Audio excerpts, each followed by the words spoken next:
We Talk Fantasy. Godzilla Media's fantasy football podcast is here a little later in the week, and we timed it up pretty well with some breaking news we're about to get to in the fantasy football world. And another reason we started a little bit later this week, it's our award show, our mid-season awards, the things that can help you still win your fantasy league, especially when you get in that conversation of big steals, waiver wire, all great stuff and more. But first, let's tell you about the people that make this show possible, like our friends over at Mohawk Honda. Depending on when you're listening to this, you might flip it over on our audio side and check out Levac and Gaza. We'll be broadcasting live October 27th. Go back and listen to the show on demand on the audio side. Mohawk Honda.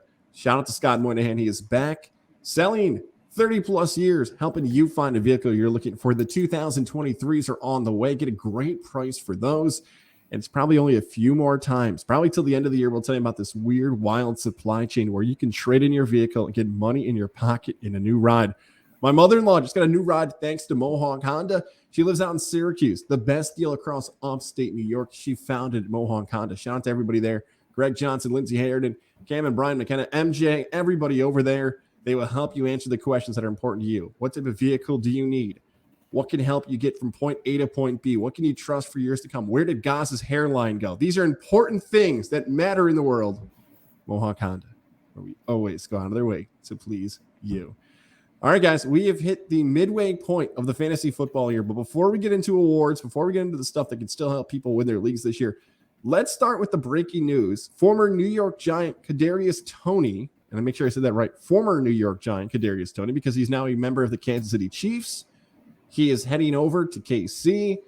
Ray, I think I'm going to start with you on this one. I would bring up the banner, but we know how that went last week, so we'll just do it this way instead. What do you make of Toney moving to the Chiefs, and is there any fantasy football value for him for the rest of the season?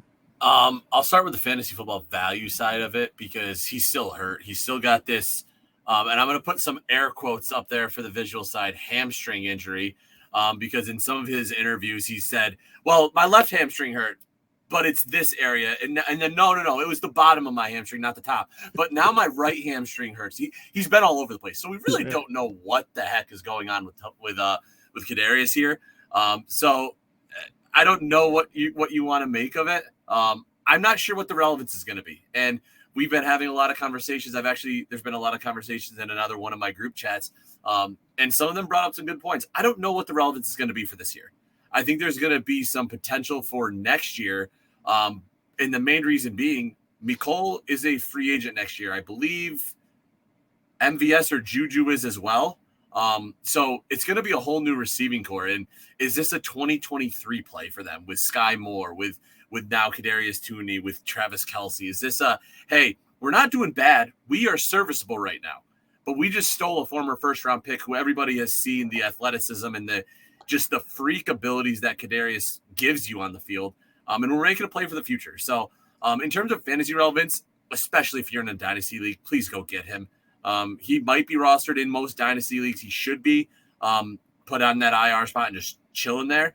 But if he's in other leagues, it might not be a bad idea to grab him and just stash on your bench, because if he does end up coming back, in December, he could be a playoff league winner. Yeah, I think the potential is there. Obviously, you want to invest as much as you can in high-powered offenses, and you want to be attached to Patrick Mahomes. And the problem that I'm seeing in terms of having a confidence in it, I think he should be rostered. I think week in, week out, you're going to have to throw a dart at the board and figure out who's going to be, outside of Travis Kelce, a reliable receiving threat. Last 2 weeks, it's been Juju, and Mecole Hardman just had a 3-touchdown game as well. 2 of those, I believe, were rushing, if I'm not mistaken. I think one was a reception. 2 of them were receiving, because Andy Reid is a wizard in the red zone. But that's the problem, is now you're adding another piece to the puzzle. Are there enough targets to go around for everybody to feed? So, yeah, I like the talent. Kyle brings up a great point. This is a first-round talent guy that they just gave up picks for. So whether it's seeing the field immediately after this bye week, or if it's going to be later in the season or next year, Kadarius Toney is going to be on the field at some point for Kansas City. And I loved what he did in his first year with the Giants. I think he's a little cuckoo. But, hey, sometimes that works out on the football field. So with Patrick Mahomes, I said this to Kyle, I think he's a receiver that complements Patrick so well. He reminds you of Tyreek, not with the speed, but almost like a freestyle wide receiver, where Kadarius Toney might not be the best timing receiver, but when stuff breaks down, I feel like he's a guy that can just do backyard football, get open, get me the ball, and I'm going to make some plays. He's a freak. He's an athlete. That's why all these teams look at him. It's a weird comparison, I think, just from a physical standpoint, a little bit of Josh Gordon. What I mean by that is Gordon was far more productive and put up way more stats than Toney, but NFL coaches and GMs look at him and say, we can do something with him. We can make plays with him. The talk was way back when Urban Meyer was going to give up his whole draft to get Toney, even though he wasn't a super productive college player. He's a fine, good college player. The trade does make sense for both teams, right? The Giants get some draft picks back to continue to build for the future.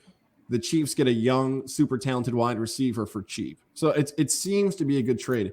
Fantasy-wise, yeah, go get him. Like you guys both mentioned, you got Mahomes.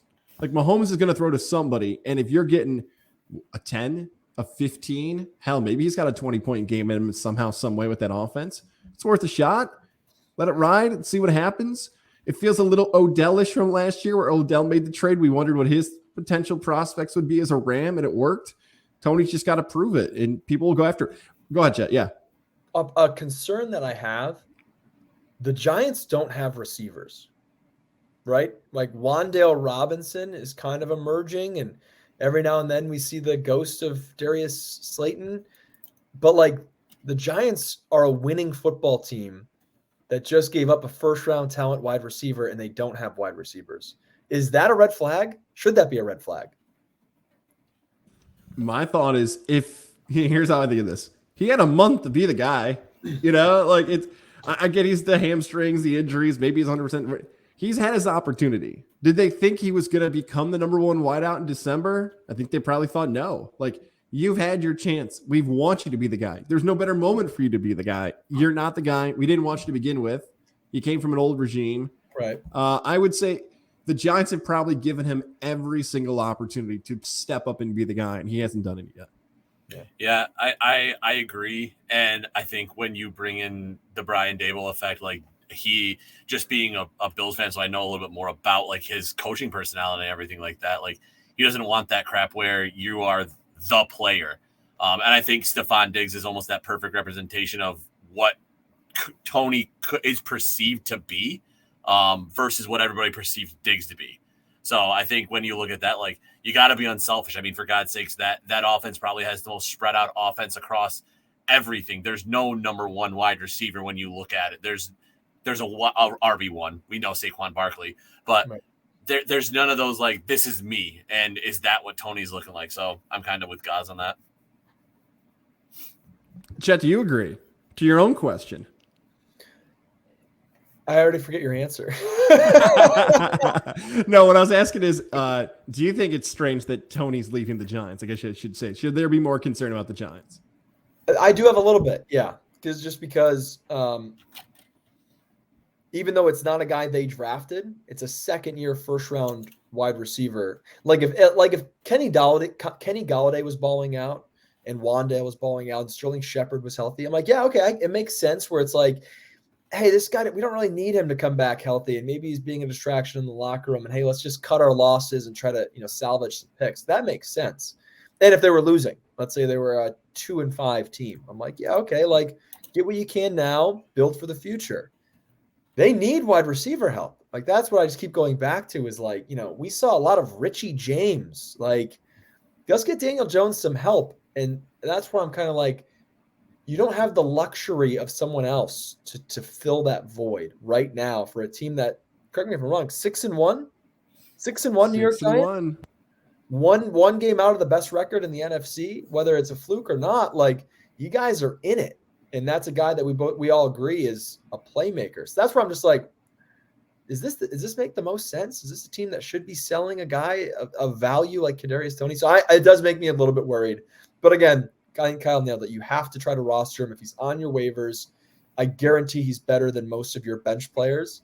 I'm not starting him until I see it. That's where I'm at. I don't want to get – you look at Kadarius Toney's stats from this year, he only played in 2 games, and both games were under 3 points. So let me see him get in the mix. Maybe they are going to try to save him for the last month of the season and a playoff guy. who knows what the plan is with those hamstrings. So I'm going to wait a little bit. Also remember too, like you guys said it, Andy Reid's a damn wizard. That offensive playbook cannot be easy. So it's probably going to be a much bigger learning curve than, hey, Kadarius, try to figure out how where Daniel Jones is scrambling to and be in that general vicinity. Right. Prove it, Tony. Like I gave you the Odell comparison and Gordon. Those guys proved it at one point. Now's your time to prove it. How good you can be. I want to pick up all the Giants conversation because we're going to shift to the mid-season awards. So we got 3 awards we're handing out here to start: an MVP, the biggest bust, and the biggest steal. So let's start with the MVP, and I'm going to go first just because the segment is sitting in front of me. Oh, you wanted to go first? No, really? Go ahead. Okay. I just hope my MVP is not taken. It might be because my MVP so far through the first half of the fantasy football world is Saquon Barkley. He should be in the discussion for the actual league MVP if it wasn't for a guy named Josh Allen and Patrick Mahomes. We cannot deny how great those two have been, off to an incredible start. But Saquon should be in the mix for that award too. Where the hell would the Giants be without Saquon Barkley at 6-1? He has made some plays that it hasn't been the offensive line. It has been the play calling, just being a straight up freak and making things happy. Now, Barkley in most leagues is ranking anywhere between 1st and 5th. I know in our Godzilla Media League, a half-point PPR, he is 3rd with points overall for a season. Why I look at Barkley over other fantasy players is this. It's a little respect to the manager. You put some real risk in a Saquon pick this year. Mm-hmm. You looked around at other guys and thought, Saquon's been hurt the last 2 years. He hasn't really produced. But you still really, truly rolled the dice and hoped that Saquon Barkley would be good. He has been better than good. He is likely leading you to a winning record right now because of the impact, because of the lack of running back production and the risk involved. My MVP through fantasy football, and be number 3 if I got the vote for the league MVP, would be Saquon Barkley. Okay. I love it because I'm with you, man. I mean, how many people got burned last year spending a 1st-round draft pick on Saquon? And I'm sure all those managers were running to the hills when they had to make a decision on Saquon. And if you pulled that trigger, you're feeling really good about your decision right now. Kyle, I think I know who your pick's going to be, and so I'm going to let you have it last. You're going to like my pick, though. I'm sure we have the same. I don't think we do. Oh. Josh Allen? Yep. Josh Allen's my MVP. And the reason being, we thought this was a deep quarterback year. We were very wrong. Very wrong. Especially the guys that we thought were safe picks. The Russell Wilsons, Aaron Rodgers, Tom Brady's. I mean, those guys are droppable at this point. I've seen a lot of Russell Wilsons on waiver wire, and I don't even drop them. Yeah, I mean, you have to because he's that bad. Injury aside, he's been that bad. Josh Allen, on the other hand, while most likely in your league, he was the first quarterback taken. I think minimum 2nd if you wanted to go Patrick, if you prefer Mahomes. But the reason I go with him as MVP is pure consistency. Every single week, he has been a top 5 QB performer. Think about that. Like there's no, he had a tough day. No, 31, 30, 27, 24, 35, 26 points. Like you feel so confident when that game kicks off that you're getting what you need. And there's not a lot of guys out there that give you that. So he makes the players around him great. I mean, the top 2, they had a bye week last week, but heading into last week, the top 2 point scorer in half-point PPR, Josh Allen and Stephon Diggs. And it all starts with Josh Allen. Yeah, QB1's my MVP as well. And I think the other crazy stat that we've talked a lot about, Josh Allen hasn't played an entire game's worth of quarters because the Bills have been up by that much. And he's still throwing up 30 points per game. And when you are averaging 30 points per game in a season that 22 fantasy scoring is down like 22%, Josh Allen's winning you games. Period. End of story. Go look at the rosters that Josh Allen is on, and a lot of them are like and they're 4-3, 5-2. And then if somehow you got Josh Allen in the 3rd round and you were able to build a team around Josh, like you're going to win a championship with Josh. And the schedule is very much in Josh's favor outside of some of the late winter games. And I believe the Bills have another 5 games at home to end the slate. So if with some of those home games being during the winter, that could affect it. But again, he's still got the leg. He's still got the running ability. I mean, we've seen it. So yeah, Josh Allen's my MVP, 2nd round pick for most of them, sometimes hit the 3rd, but I just don't see how you can go against 30 points per game is what you're getting out of that. And that's in this year's is 25% of all scoring. My favorite part about the Josh Allen discussion, this is a classic WTF thing we've done maybe since the start of our podcast years ago. It goes back to our friends who like to wager, whether it be the horses, whether it be sports, a very simple 101 conversation. If you go to Saratoga and you say, hey, I think this horse is going to win, I'm going to bet on that horse. I'm going to say, no, this horse has better value. No, I just want to bet on who's going to win, though.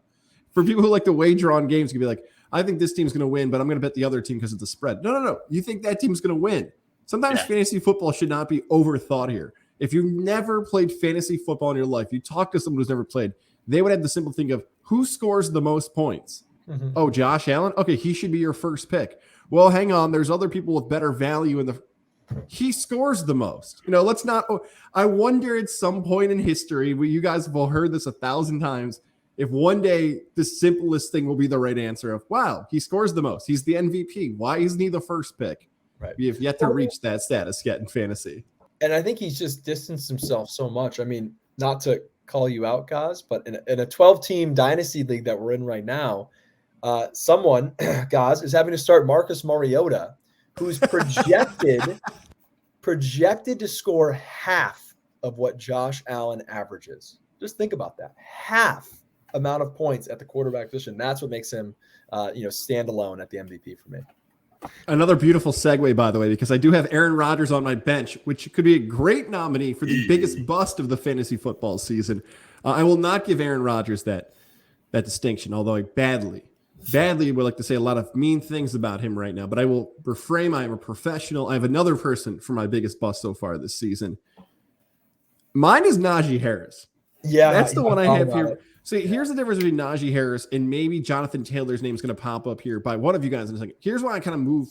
Rodgers is different. Rodgers just annoys me. Here's the thing with Harris. Harris hasn't been hurt, which is just more frustrating to me as a manager. Look, if a guy gets hurt, he gets hurt. McCaffrey's got hurt. Barkley, David Johnson years ago. That stuff happens. You can't stop injuries. But when you're constantly putting a healthy player in your lineup, and they're not performing, that's far harder to swallow. That's tougher. Even like the quarterbacks, there's always a huge game could be on the way. We just talked about reliability and stat. That one hurts. So my biggest bust, because it felt like he had a chance to be the number one guy in Pittsburgh this year.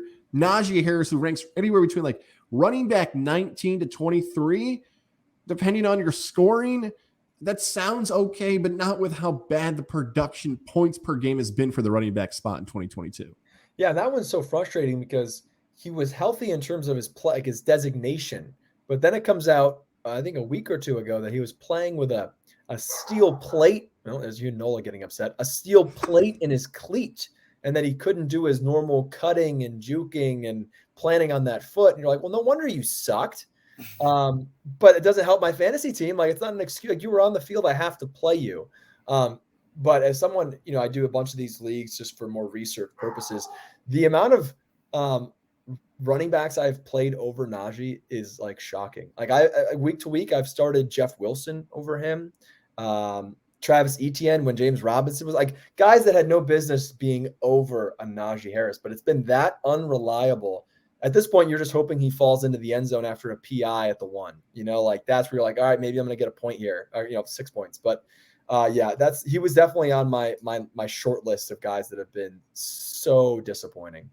Yeah, did we all have Najee as a bust? Not as my biggest bust. As A, yeah. So yeah. So I'm going to steal my second one then. Yeah. Hopefully I have yours, Chet, because you got Josh for me.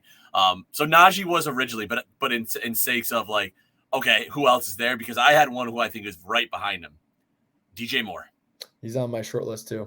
Yeah. DJ Moore was a consensus second, third, fourth round pick. Probably closer to top 3 or top third round pick. 8.2 points per game. 2 times he's been above 10. He's had 2 games where he's put up 3. Yeah. In a year where we said this is going to be DJ's Moore. He's got the best quarterbacks he's ever had. The Carolina Panthers are going to figure it out. Christian McCaffrey seems healthy. You see Chet's thumb continuing to go down. Outside of last week where, what was it, PJ Tucker? PJ Walker. Wrong sport. Whatever. Exactly. does exactly what we thought was going to happen. Christian McCaffrey is the run game. DJ Moore is the passing game. Outside of last week, DJ Moore was disappeared, and you started him for the first 3 weeks. And then I know some people dropped him. Yeah. And it's a tough pill to swallow because you do not want to drop your second, third, fourth round pick.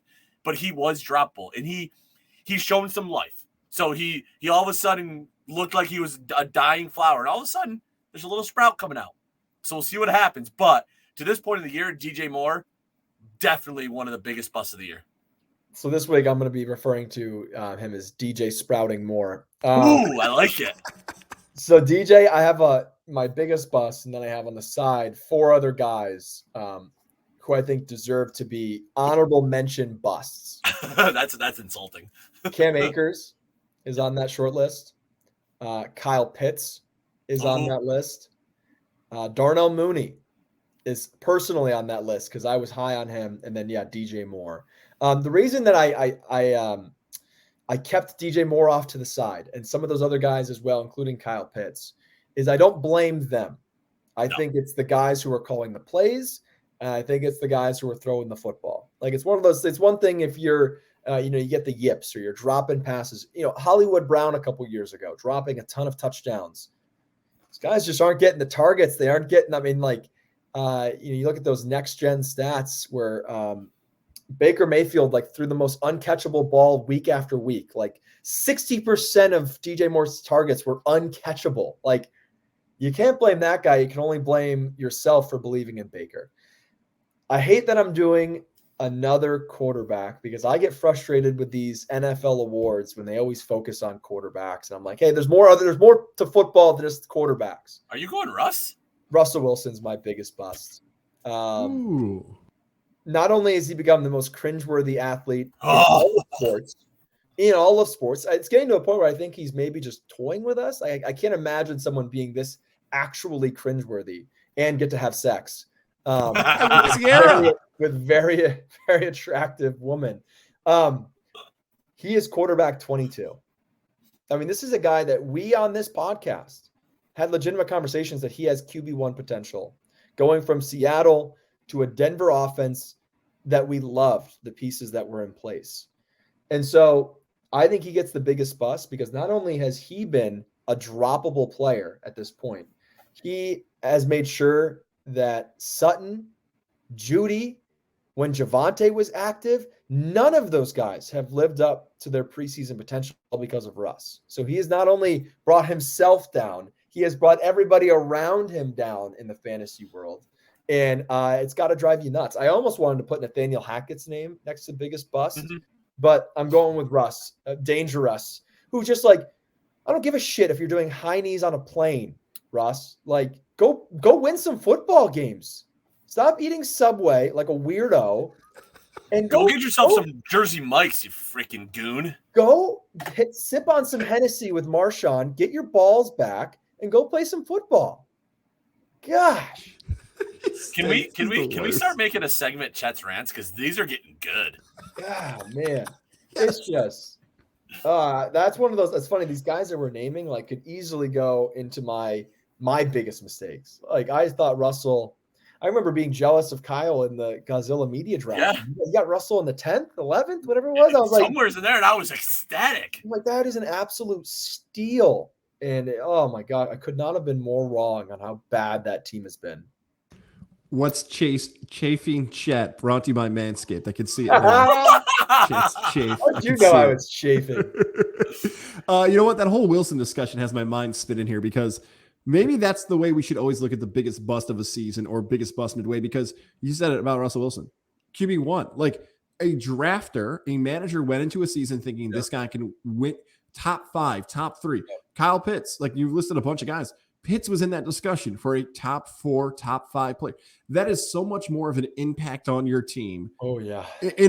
From an NFL draft standpoint, right? It's a first round pick versus a 5th round pick.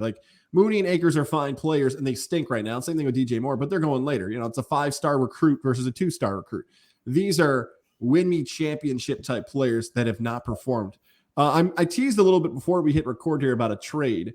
This is one that's been offered to me in the Godzilla League involving some players you could call busts, performing potential. Taylor over at Sports with a Zena T, he offered me this trade straight up. Christian McCaffrey, I have Jonathan Taylor. McCaffrey for Taylor straight up. Would you take the deal if you have Jonathan Taylor, who could be discussed as one of the biggest busts? He's right around mid, we'll call it. Well, he's got injuries, so his is a little different. He's a little bit lower in rankings. Yeah. Now, of course, Sam Ellinger's the quarterback now for the Colts. I'll start. Yep. While you ponder. That's tough. I'm gonna go do it. And the reason I say do it, and there's only one thing holding me back. It's the San Francisco offense. They run the ball. We don't know the status of Elijah Mitchell. We don't know what's going on there. He's supposed to come back, but we'll see what happens. And McCaffrey looked really good for getting the playbook for 2 days. I loved what I saw out of him, and you can't deny what San Francisco does. My biggest hesitation, San Francisco is where running backs go to die. They get hurt every single time. We know CMC's injury history. He always gets hurt. The only other hesitation is if Sam Ellinger all of a sudden comes out and throws the top off of defenses, it opens up the run game for Jonathan Taylor so much. But I'm not too concerned with that. I think you take CMC and run. Man, I had CMC ranked above Jonathan Taylor coming into the year just because of the pass catching. With Jonathan Taylor already banged up, I think he might do it, man. I don't know. He's missed. Did he play last week? No. Man, I would lean towards it. Better offense. CMC looked really good, only being on the field like 30% of the time last week. He's going to have that playbook. San Francisco's clearly all in to win it now. Whereas, I mean, if the wheels fall off for the Colts here, are they going to push JT as a young running back when they don't have to? Oh, man. Look at your wheels turning, guys. I know. Jonathan Taylor, for more perspective here, he did play last week, but the previous 3 weeks combined for 2, 0, and 0. So if you missed Jonathan, 4 combined points on average the last month, I'm leaning towards yes. You guys convinced me on yes. Also, here's the other thing, and I'm going to hit accept right now during the podcast. Taylor is a Colts fan. So if he's trading for Jonathan Taylor, he might be like, I just need something to root for. I need something successful to happen for my team personally for the rest of the year. I've hit accept. And now it's pending. I guess it doesn't have to be pending because I'm the commissioner, so I'm just going to pass it through. Power of the commission. So there we go. The Sports with the Zena T did a trade live before. We just one-upped them and passed it right through during the show. All right, we didn't mention the biggest. We mentioned the biggest boss. We mentioned the MVP. Let's talk about biggest steal. Biggest steal of the draft. I guess I'll lead off one more time here because I fought between this. I know you guys mentioned the quarterbacks earlier. I want this to be a tie. You know what? I'm splitting the award because this counts. I can do this. I feel like the biggest steals of the draft have been 2 quarterbacks, and I almost hesitated there because I don't know if I call this second guy a quarterback. Oh, no, you didn't. No, you didn't. Oh, yeah. Geno Smith and Taysom Hill. Oh, my God. Now, Geno Smith first, he's up there in the top 8 for scoring. Nobody drafted Geno Smith. Nobody did that. Now he's playing, probably streaming at this point. If you're in a double quarterback league with smaller teams, he's playing. He's a real legit option. The problem, I don't like the Geno Smith steal because you didn't steal him. You picked him up. He was laying out in the street and you gave him a ride to your team. That one doesn't even count. But Taysom Hill might have gotten drafted because of stuff we've seen with Taysom Hill, because of that flexibility. I love in deeper leagues, 14, 12-team leagues that have tons of bench spots. That QB/tight end distinction preseason probably had you take a flyer on him in the 16th, 17th, or 18th round. And the fact that now he's a top 5 tight end, a top 25 quarterback, he has been a weekly starter for me in our dynasty league by necessity, but he's actually putting up points. Mine is Taysom Hill, and somewhere Sean Payton is smiling, retired, sharing it as shirtless Taysom Hill. Oh, Taysom Hill. If only he got switched to the actual position he normally plays. So sad he made his way into this podcast. Oh, Taysom. I am not going to go. You know what? If you're going to split the award, I'm going to split the award. I'm going to give it to 2 running backs. One, sorry, Kyle, I'm stealing it from you. It's Kenneth Walker. I think he is a massive steal at this point. Can't predict injuries, but the fact that you could be sitting at this season, you likely just are coming off of at least 2 wins in a row, thanks to Kenneth Walker. And there's no limit. I mean, the guy seems like a complete package. He's got the speed. He's got the big play capability. Somehow he's on a productive offense, which that's kind of what made me hesitant. It was like, all right, he could be the best player in the world, but with Drew Lock or Geno Smith, what's it going to look like? Well, it looks pretty freaking good. So he's been great. I know your next one. What's my next one? Josh Jacobs. No. That is a very, very solid option. But I'm going because of Steal. This guy went very late.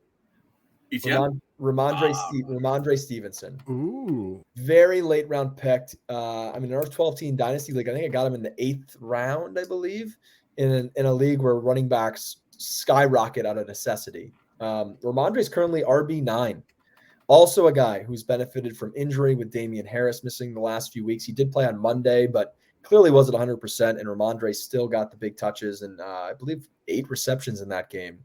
Ramondre, he's a guy that you've drafted as a backup or those zero RB strategists. Maybe you were the guy that eyed him, and he is completely carrying you at that position right now. So I just think both those guys value. I give the edge to Kenneth because I think he has, for the rest of the season, bigger potential. But both of those guys have just been off to fabulous starts, especially Walker the last few weeks. Well, if you guys are going to split it in two, then I'm going to split it in two. And this is why you always come prepared with two. So I'll go a running back and wide receiver. My running back's Josh Jacobs. How do you look at what Jacobs has been doing when everybody, I think, was like, let's stay away from him because all the rumors coming out of camp was that the second string guy, I've already forgot his name, Zamir White was going to take over the backfield and they were going to run Jacobs into the ground and try to get him for trade. And nope, Josh Jacobs has done nothing but produce week in and week out. Average between the 5th and 6th round, he's RB4. Not granted. He has also been showing that he catches the ball a little bit. So he's been producing all of everything combined. So I think Josh Jacobs has been a great steal, especially to our RB0 strategists. He was there. You just built a double wide receiver, tight end, quarterback combo before you even got your RB1 in Jacobs, if in some situations. So kudos to you if you were there. I also think another steal that I was staying far away from was Amari Cooper. Wide receiver 4. He went between round 7 and 9. Like, he has been consistent, and he's one of those guys that you put in your flex option every week. You're like, cool, I've got a wide receiver 2 sitting there in flex. Oh, I also got Diggs. Oh, and I also have Amon-Ra St. Brown. Oh, this is kind of neat.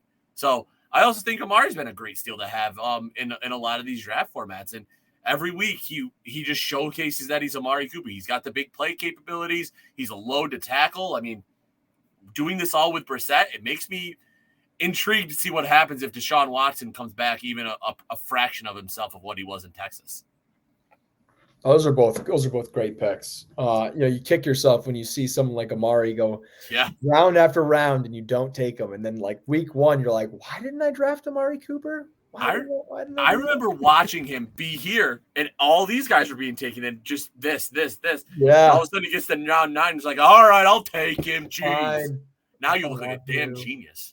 Yeah. The past years of just the goose eggs from Amari Cooper, they stopped at just productive after productive. With Jacoby Brissett, baby. But guys, before we move on, yes, we were kind of teasing at it a little bit before we keep going. Could Hopkins end up becoming the biggest steal of drafts? So we all saw what happened. We all saw what happened last week where he goes off for 12 catches for 100 yards, and somehow he didn't get targeted in the red zone, if I'm not mistaken, when they were in the red zone like 3 times.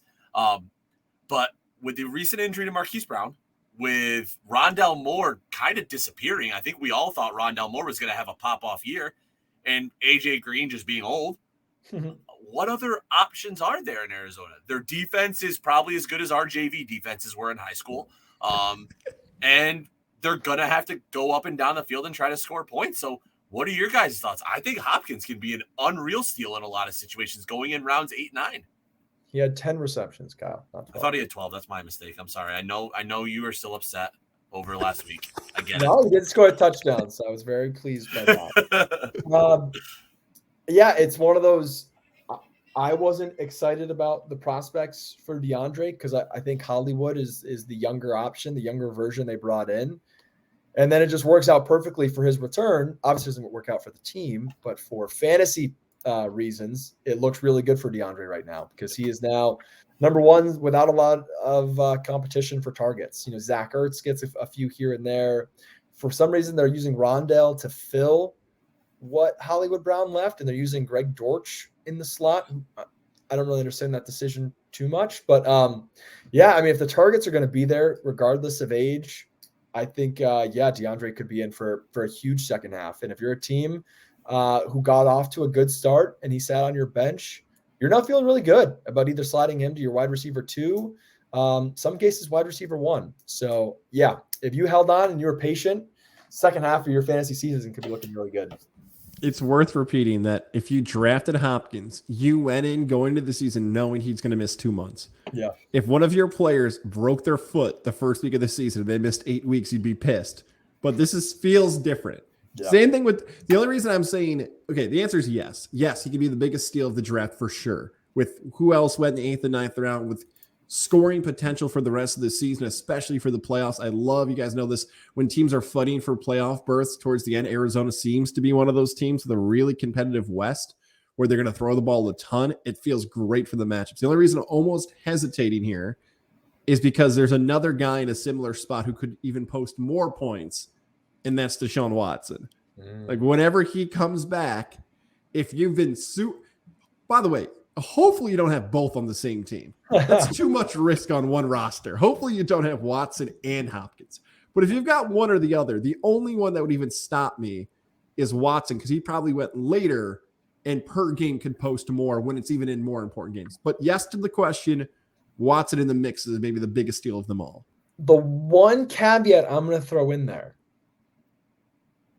the wording almost troubles me because biggest steal, I view that as you let a guy slide. How high could you have drafted D-Hop and still had a good team? Like, are you drafting D-Hop with a 5th round pick? Like, there's still very good talent in the 5th, 6th round that can help you win games immediately. Like he slid because for 2 months you're getting zeros from that guy. So the draft capital is where I kind of look at it like, how much higher could I have went and still been successful? Like, yeah, okay, for some teams, if you went way too high on DeAndre and you're 2 and 5, do you feel good about having the biggest steal of the draft? Right. So like it was like you're just kind of like you had to make sure things were lined up first on your team. And then you were like, if you were the guy where maybe every spot except for one was filled and you're like, I'm gonna go get DeAndre now, you nailed it. But you can't look at it as I should have went higher because you needed to make sure you were going to be in the mix when he came back. So that's how I kind of look at it. Like, it's tough to call that for full season biggest steal. We covered a lot of stuff, but I want to get to one other one. I nailed it, failed it. So one pick you're super proud of that, hey, we told you guys preseason, if you rolled with us, we would have nailed this. And one pick you look back in the preseason and think, wow, just a complete, utter disaster. You should have ignored anything we said. For one more time, I will lead off here because both of mine are at the quarterback position. Both of mine are at the QB position. I feel like I nailed the Matthew Stafford thing. Like there was a lot of trepidation about Stafford, especially in late August, where he's got shoulder concerns and elbow concerns and arm concerns. It felt like it was like a burn on his arm. Like it just kept spreading. Like, I think you should go get that checked out. It's really not slowing down. He's been awful. And I know a lot of people looked at him as an MVP in the summer of 2021 in fantasy. And at times he did look like one. And that's not the case in 2022. There were way better options. I tried to avoid him, and I did at all costs, and it's very beneficial that I did that. So I nailed the Matthew Stafford runaway take. I also told you to run away from Joe Burrow because 47% of his scoring was in 3 games last year. I would like to take that back, please, because Joe Burrow is like 3rd right now in fantasy scoring for quarterbacks, and I don't think that pace is going to slow down with Cincinnati battling for a playoff spot and how good those wide receivers are. Wow, I failed on the Joe Burrow thing. Rashad Penny's in that mix too. I loved him all summer. He got hurt. Again, doesn't count. Yeah. I'm very smart, especially with Kenneth Walker tearing it up. Joe Burrow, epic fail. I nailed the Matthew Stafford thing. Since we mentioned him, do you want to go, Kyle? Of course I want to go. I've been waiting. I only say it 14 or 82 times every Sunday to you guys. I nailed Kenneth Walker. That felt good to say. And if I was a good podcast support for you guys, I would have gone back and listened and said, I believe I said week 8 he would have taken over that backfield. I think I was a couple weeks early, or he was a couple weeks early. But Chet, you hit it on the biggest. I'm already blanking on what our topics. Nailed it, failed it. Yeah, but you hit it on it earlier. He could win you games. Not nailed it, failed it. The biggest steal. That's what I was trying to get. Yes. He has the potential to win you leagues, and Kenneth Walker has shown everything. I think what the stat was, he had 22 broken tackles in his first week as the full-time starter or something like that, which was more than like half the league combined for running backs or something stupid. But you see it. You see the burst. I loved watching him at Michigan State, and I thought everything he did would translate to the professional game because of the holes that he creates, because of his speed, and he does it. So definitely nailed that.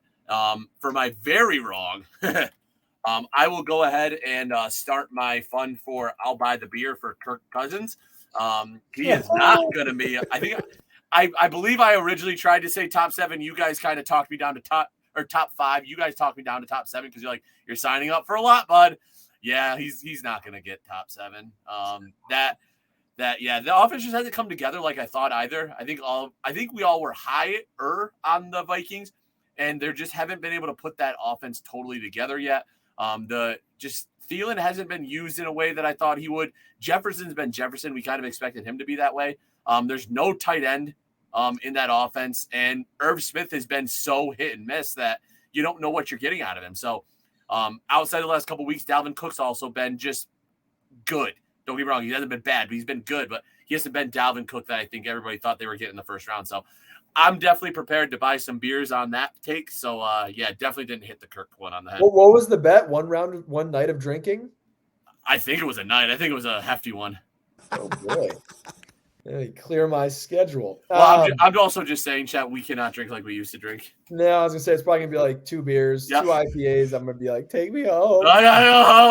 Dad drinking, boys. That's right. We almost attempted that at lunch today. It didn't happen. None of us. Yeah, we're like, let's go get beers and food. Of 3 waters, please. My nailed it, failed it. It's funny. For my nailed it, I'm going to say a guy who I've been right, but my homework was wrong. Like, like in math class, sometimes you get the right answer, but you get negative points because you didn't show your work the right way. Oh, God, I hated those teachers. Yeah, it's like, dude, I got it right. I didn't understand. I'm sorry I didn't fucking use the whole – hardly used the whole darn page to show you my whole calculus on how I got 2 minus 1 is 1.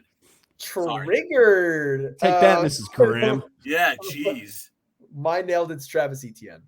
Yep. And the reason I say showing my work was wrong is I didn't think James Robinson was going to be available right away. And so that made me super optimistic. In just about all my leagues, I targeted him. I wanted Travis Etienne, and he went sometimes way earlier than I expected. I thought I could be maybe my biggest steal. But Travis Etienne right now, RB20 with 1 touchdown. He just had his first career touchdown last week. 10.9 points per game and half-point PPR. That number is going to rise every week for the rest of the season. James Robinson now a New York Jet. It is Etienne's backfield. Extremely explosive. Like, I think you probably put him behind Walker and a healthy Breece Hall for most explosive running back right now in football. Like, he's got that type of ability. When he gets to the outside, it's scary. We saw it at Clemson. We're seeing it now in Jacksonville. Nailed that pick. If you have him and you have a winning record, you're eyeing a championship. Like, you are eyeing a championship Sunday in your future with Travis Etienne. For my failed it, man, I could not have been more wrong about this guy. I thought Allen Robinson was going to resurrect his career. I was so sold on defenses doubling Cooper Kupp and trusting that Allen Robinson having the best quarterback in his career. Maybe that's our mistake. When we think that guys have their best quarterback, just don't buy it, man. DJ Moore, Allen Robinson, he is currently – do you guys want to guess? What wide receiver number is Allen Robinson? 69. I was going to say 44. We both went with favorite numbers. Syracuse number and sex number. Kyle was the closest. It's 68. Oh! Very close. Wide receiver 68 with 6.3 points per game. He has been cut for weeks. I don't see it turning around. I failed you guys with Allen Robinson, so I profusely apologize. I wish he was 69.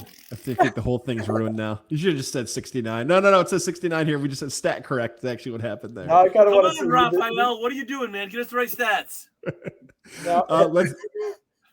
Let's do a little waiver wire to close this one out before we give you some picks of who you should be looking at to add some bye weeks still floated around the NFL schedule. Let's tell you about our friends over at Lily and David Fine Jewelers.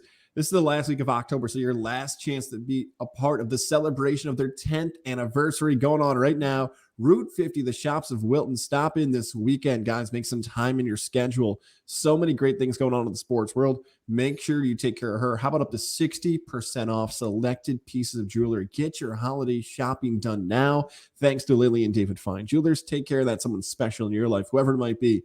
The girlfriend, the fiance, the wife.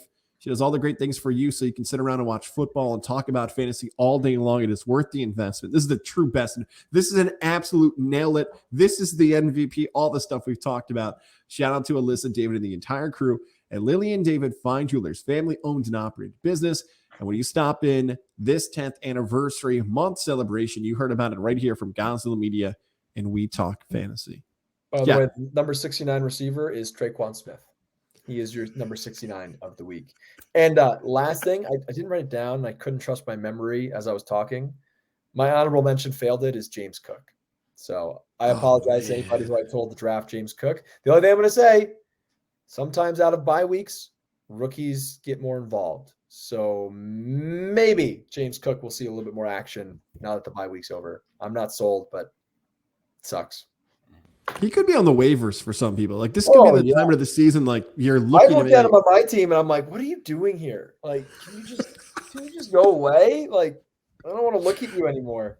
I want to name the title of this episode. What are you doing on my roster still? But maybe that's next week. That's such a great title for an episode. So, how do we improve the game of fantasy football? You should be able to edit players' names on your team, and like James Cook is like, don't call him. Like, block this number. I don't want to look at this person anymore. I don't want to see that. It's stupid non-production. Ray, what do you got? Anybody on the waiver wire jumping on that can help you win a matchup this week? Unfortunately, it was a injury week, so there were some waiver ads. If he's not already gone, he probably should be. Probably the number one waiver ad right now is going to be Gus Edwards. He took all the carries last week. Kenyon Drake was completely ineffective. Gus Edwards went in, scored 2 touchdowns. He will get the goal line work as well. We saw it last year, even with a healthy, not J.K. Dobbins, but like the other one. Who was there? Gus Edwards, Gus Bus. It was, and then who was their other running back last year? In Justice Hill, Kenyon Drake, Latavius Murray. I don't know. Whoever it was. It was Gus was always getting the goal line work because it was that 2-headed monster. But I definitely think Gus Edwards should be added. He was added 45% in ESPN leagues this week. So definitely should be one that you should be going to look at. I also think it's worth. Yes, thank you. Tyson Williams, something like that. God, put that on my butt. All right, keep going. Prince Tyson Gully from Syracuse. Shit. I think 2 other running backs that are worth the look as well are Deonta Foreman and Chuba Hubbard for the Panthers.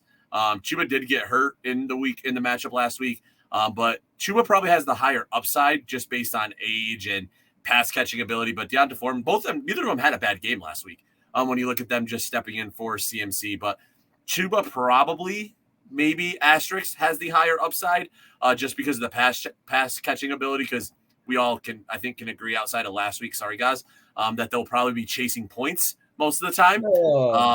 So he's there. And then probably last but not least, Wan'Dale Robinson for the Giants. Now with everything going on, he had a kind of a good game that he came out of. He probably is owned in a good amount of probably more competitive leagues is how I'll put it. If you're in a competitive league, Wan'Dale's probably owned. He was hurt. He came back. and kind of showed out last week. So I think he's there. And then also Josh Palmer with Mike Williams going down with a pretty brutal looking ankle injury, even though I think they're only classifying as a high ankle sprain. That looked pretty rough. So Josh Palmer should get some extended looks. My only concern is whenever a wide receiver has gone down in the Chargers, that Carter guy has come up and kind of shown out. So does Palmer sit at 3, or does he go take over more for the Mike Williams role? But also if Keenan Allen still isn't healthy enough to go or is still playing limited snaps, both of them definitely have upside. So definitely a loaded waiver week. But I think there are some people, especially with buys coming up, that can help you get some matchups going. I'd say over 50, 60% of the time we talk waiver wire, I almost always respond with, I'm glad you mentioned so-and-so, because I've usually jumped on somebody you've mentioned. I'm not going to say I'm glad you told me so about Foreman, because I watched him run for over 100 yards against my Bucks, and God, he just tore him up. It hurt.